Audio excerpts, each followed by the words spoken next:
Hi investigators, Mike Evans from the Australian Security Academy with riveting episode number 281 of Spy Curious, the news channel for Australian private, corporate and government investigators, as well as security risk managers, fraud controllers and mercantile agents. Welcome along. This week our focus is we're down in Melbourne.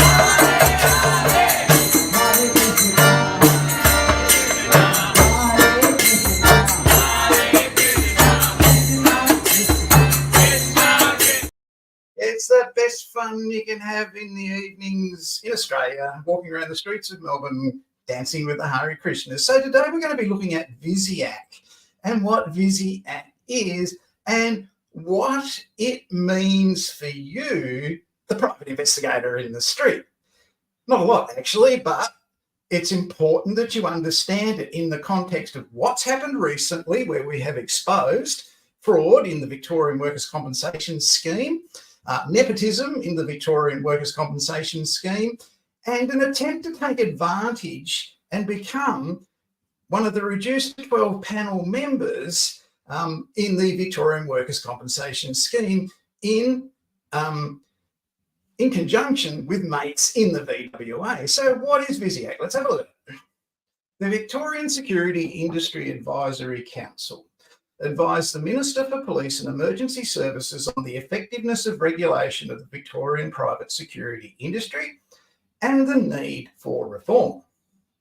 They provide advice on strategic directions for regulation of the industry, provide specific advice as requested by the Minister for Police and Emergency Services in relation to the viability of proposals for reform, and develop draft policies and procedures relating to the operation of one or more aspects of the private security industry for consideration by the Minister of Police and Emergency Services.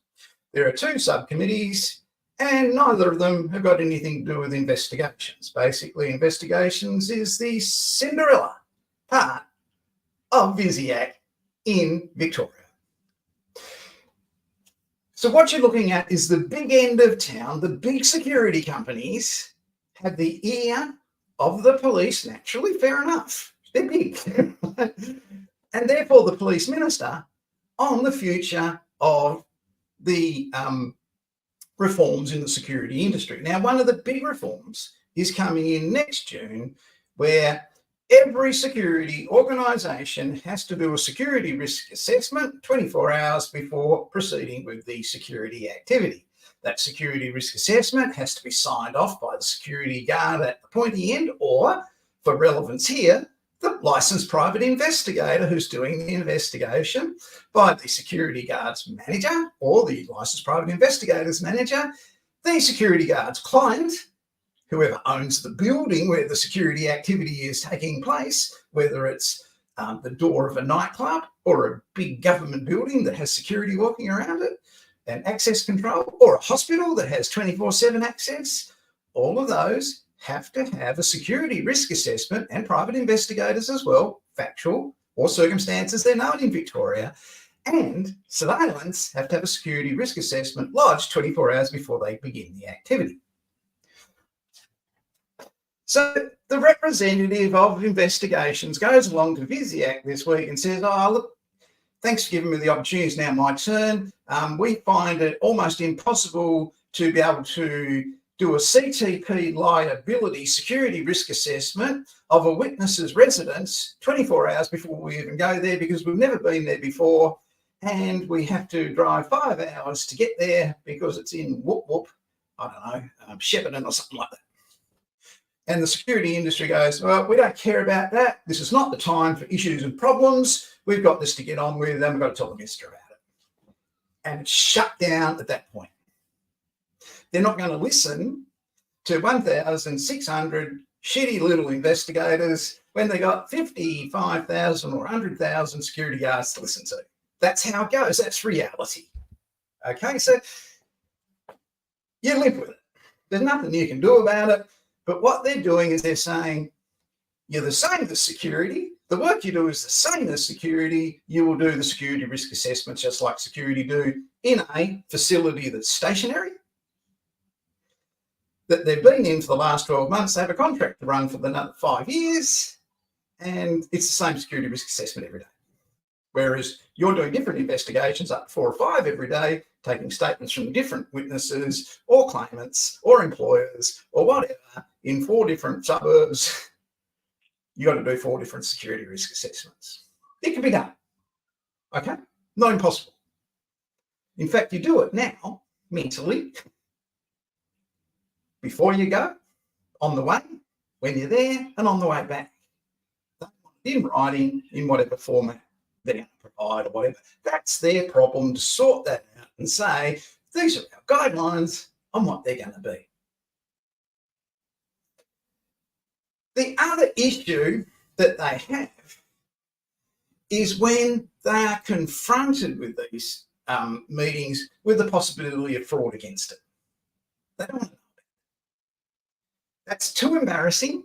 It's too hard. It's saying we were dumbasses that left the door open for the possibility of fraud to come waltzing in and rip off the system. So an example of that was where the Professional College of Private Investigators of Australia and the International Security Training Academy had 120 students go through the International Security Training Academy's private investigator course, were issued qualifications and subsequently issued private investigators licenses.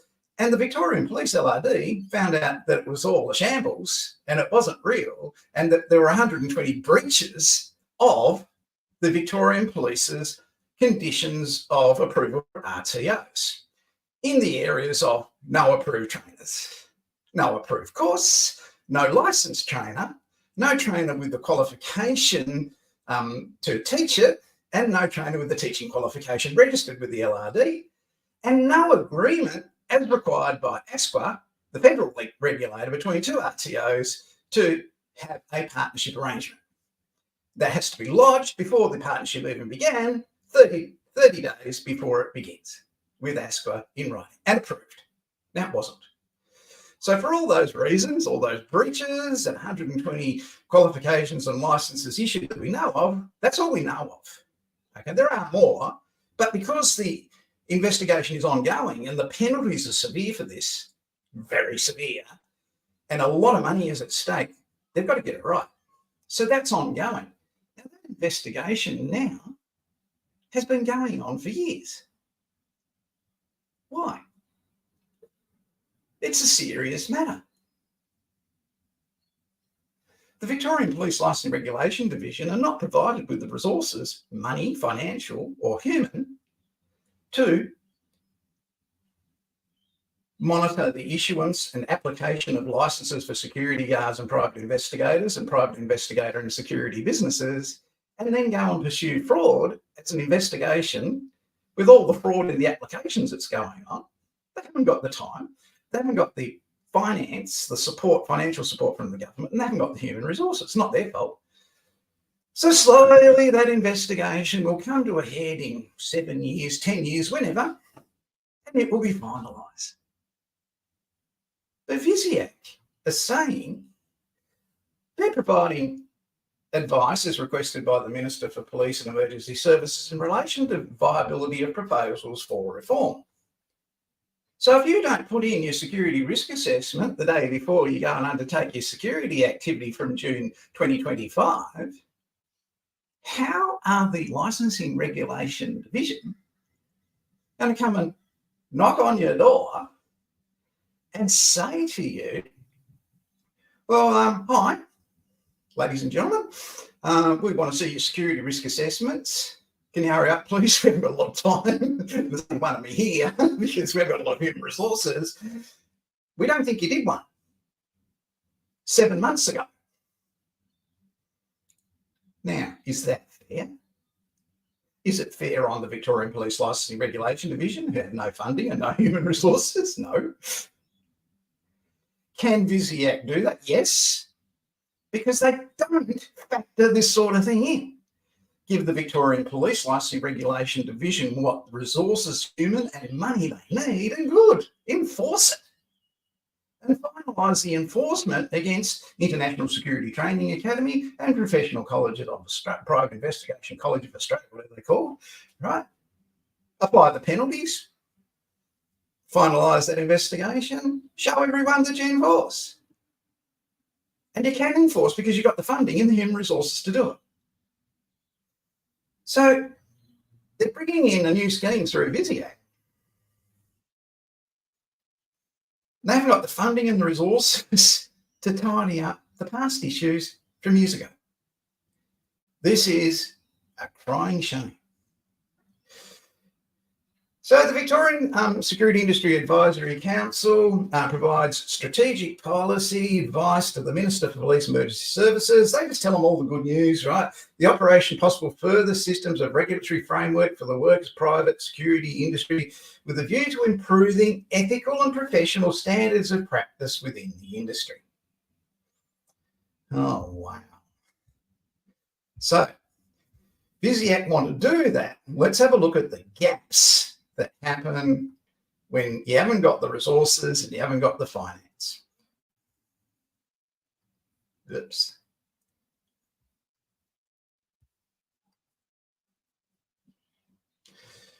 So, with no warning,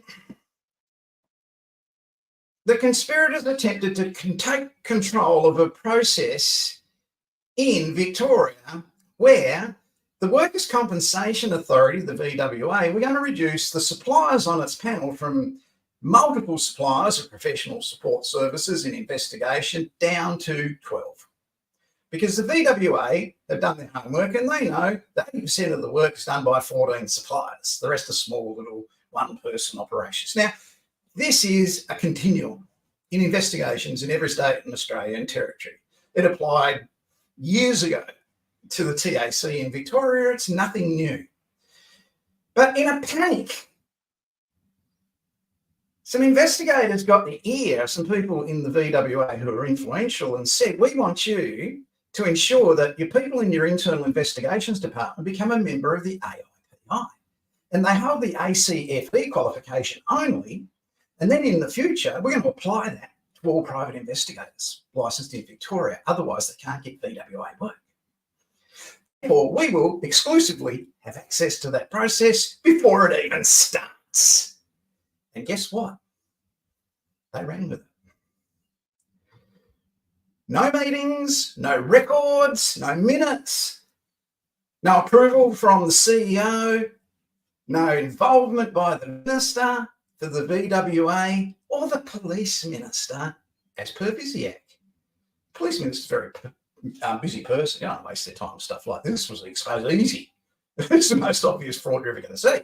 WorkSafe Victoria's internal investigators had to become members of the Industry Association, the AIP only, and have a qualification from the ACFE only. That was the requirement that the VWA started advertising for its investigations manager. They dropped it almost immediately the next week when they advertised 2 more vacancies for lower level people, because it was exposed. They had to, right? Too much fuss was being kicked up. What the question is who is controlling the internal fraud control processes at the VWA? That's what we're now looking at as a result of what was attempted to be done. Professional Investigation College of Australia breached 120 Victorian police conditions of approval for RTOs, paid bribes to the International Security Training Academy, and had 120 investigations, qualifications and licences cancelled by the LRD. They did not inform the AIPI of this fraud outcome. It's what you call hidden fraud. In Victoria, hidden fraud is invisible in the VWA scheme, which exists only for the benefit of the injured Victorian workers, not for the benefit of a registered training organisation that breached 120 conditions and got away with it. No penalties applied. Yet, investigations still go. Will finalise when the Victorian police get funding and get resources. Naturally. It might take a while, but as David Detman said on this program a few weeks back, They think they're going to get away with it for a very long time. They think no one will ever find out. It's hidden fraud. And then one day, there's a knock on the door at 3 a.m. It's all found out. So they didn't tell the AIPI, oh, look, guys, there's been an issue in Victoria in the past. Didn't tell any of its associates either. Oh, boy, are they backpedaling. Anyway, they didn't do that. The AIPI walked straight into it. Now, in banking, the tolerance for fraud might be 3 or 4 basis points. That's financial services. It's corporation. They're not elected. They don't have to stick around for 4 years, do anything they like, and they will have a tolerance for fraud in the banking industry. 4 basis points. In retail, shop stealing, shoplifting, if you want to call it that, if you're old-fashioned, is factored into the prices. So they have a tolerance for fraud to a certain level. After that, no. In insurance, if you've been a good customer of that insurance company for 20 years, you inflate your replacement iron that blew up in a power surge while you were ironing during the thunderstorm from the value of $15, which you bought it for 10 years ago, to the value of $37 for the new one that you have your eye on that has steam coming out of it and makes you a cup of coffee at the same time. If you do that, the insurance company, if you've been a good customer of theirs, will tolerate it. They'll tolerate it to around about 30%, no more, but they will. So that's the tolerance of corporations. Government, who are answerable to you and me, the taxpayer, have no tolerance for fraud whatsoever. If you want to get your company in on the VWA's 12 panel, and you take some mates out to lunch in the VWA to facilitate that, don't record it. The state government of Victoria, the minister and the CEO of the VWA are not going to tolerate that. Pack your bags. You can go and do it somewhere else, all right? But not in the scheme that's for the benefit of the injured workers of Victoria. So the VWA's attempt to funnel staff into the AIPI membership during the process of this reduction of VWA provider panel down to 12 only was effectively bid rigging. Okay, that's what it was. So, you know, it wasn't basically embezzlement, wasn't that? It wasn't cooking the books. It was simple bid rigging on behalf of a mate. That's what they were setting up to do. Why aren't all the other investigation agencies jumping up and down and carrying on about it? Well, they're not aware of it. They're too busy. They'll see this one day and they go, shit, that's what happened. Wow, that was close. I wonder if they're still on the panel. I don't think they will be, because the CEO is going to get answers. That CEO, before he goes to the minister, and he is a man, sorry, I can't say he or she, he's a man, he's going to get answers on this. And the people involved are not going to end well. Everyone gets uncomfortable when fraud is exposed like this. It means there is a weakness of controls in the scheme that's there for the benefit of the injured workers of Victoria. It's getting ripped off. There's leakage in the scheme. And it's not just limited to workers' compensation, CTP liability. All right. So, permanent disablement. People try frauds in that all the time.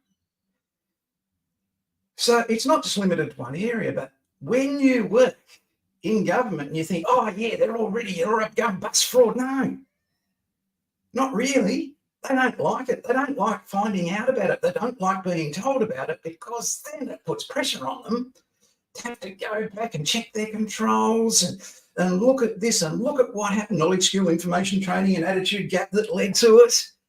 They've got to go through all that, basically rip it all down, redesign it, re-implement it, get all those people that are still working there that haven't lost their job as a result of it or lost their panel membership, they're gone, don't worry about them. But the ones internally who work for the government, they've got to rebuild, contribute to the acceptance of the findings, which are pretty crappy.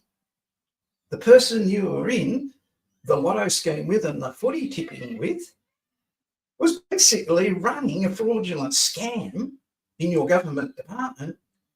Of course, he was the first one to put his hand in his pocket when there was a charitable donation required. Of course, he had plenty of money, right? That's what happens. So they've got to rebuild now and get on with what they do. Run the scheme, investigate the integrity of statutory claims, investigate appropriately common law claims. That's what they're there for, not to facilitate the lining of the pockets of mates in the industry. Won't happen. Can't happen, all right?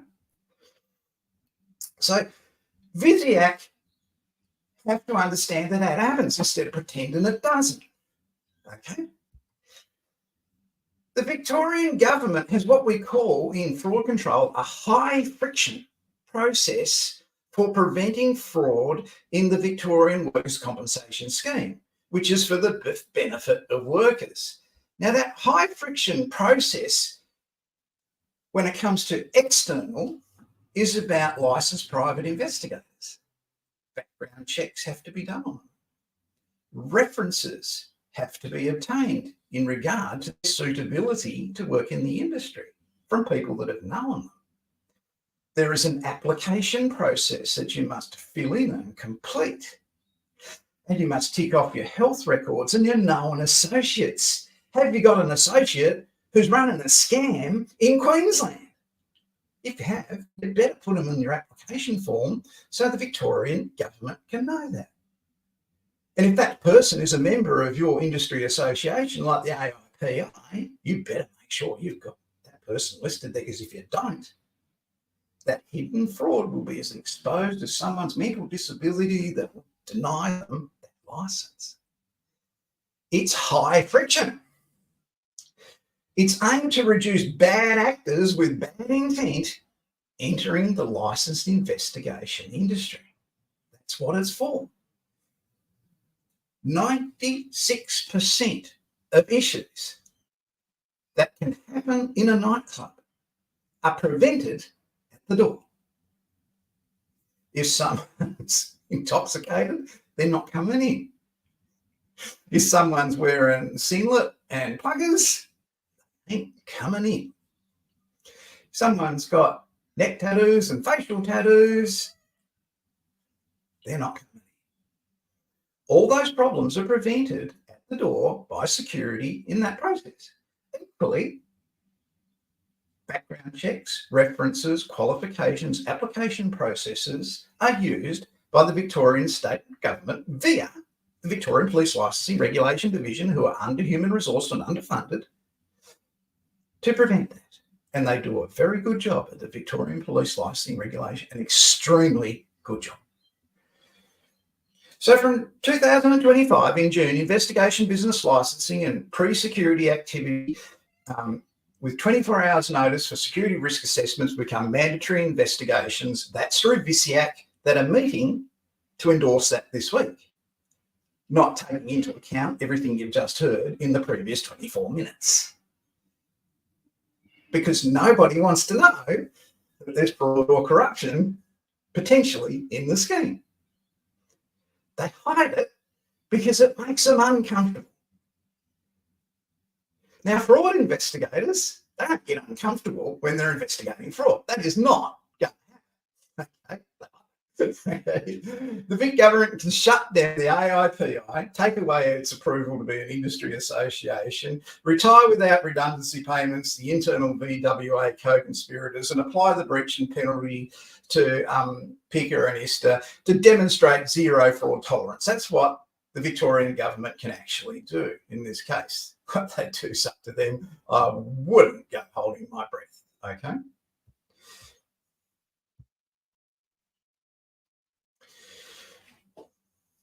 The 5 C's of fraud control are then seen to be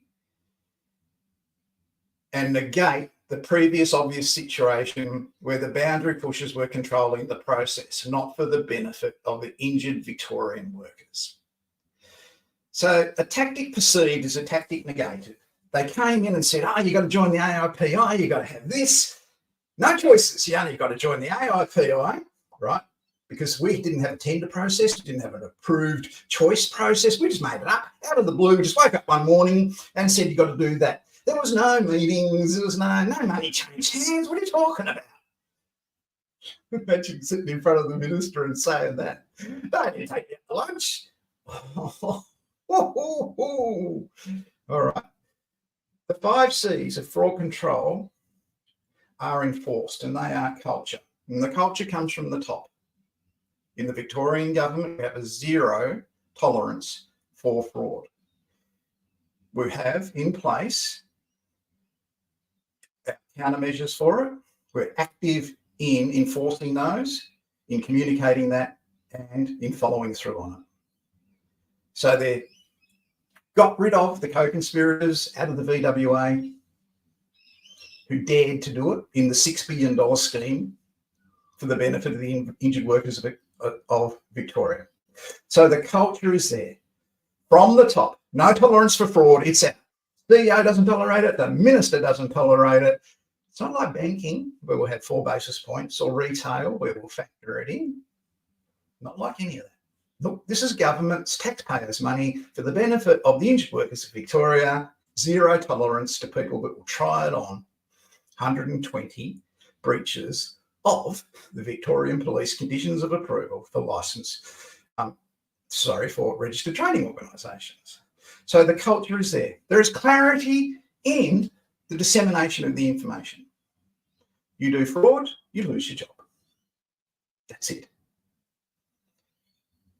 Basic definition of fraud: it's a lie told to gain a benefit, chattel, or advantage by deception. So someone in the VWA, without any due process, any due diligence, says, oh, the AIPI are the biggest investigation agency. They're not associated with a guy that did 120 breaches of the LRD and issued photos taken of people in class in Toowoomba and Sunshine Coast and Brisbane City Councils without their knowledge or consent. And a lot of them are ladies kneeling in front of blokes or laying down on the floor or kneeling on the floor. Where are the photos now? Who's in possession of them? You'd have to ask his employer at Peak Services. I don't know. So they're going to be really clear that we're not going to tolerate that kind of crap for the injured workers of Victoria. And they're going to communicate that. When someone commits fraud against the VWA scheme, workers' compensation fraud, and they're found out through the background checks of doctors, physiotherapists, surveillance, circumstance investigation and statement, the VWA jump out immediately, issue a press release and say, aha, we've got this person, they've got to pay us back $30,000, the criminal. But when it's the Victorian internal VWA investigators committing fraud, you won't see that. Well, you should, because that would send the message. These 2 people went out to lunch, didn't keep these records, promised this and that, which they couldn't do. Communicate, it's going to be applied equal with everything. It's going to be controls. Now, the controls could be 2-person sign-off on checks. All sorts of controls, how you report, whatever it is that you're doing. Keeping diaries of what you do. Keeping records of gift registries. Keeping records of being invited out to breakfast and given a free breakfast. I went to the AIPI meeting in Melbourne once and I was sitting at the table with a whole bunch of people from IVAC.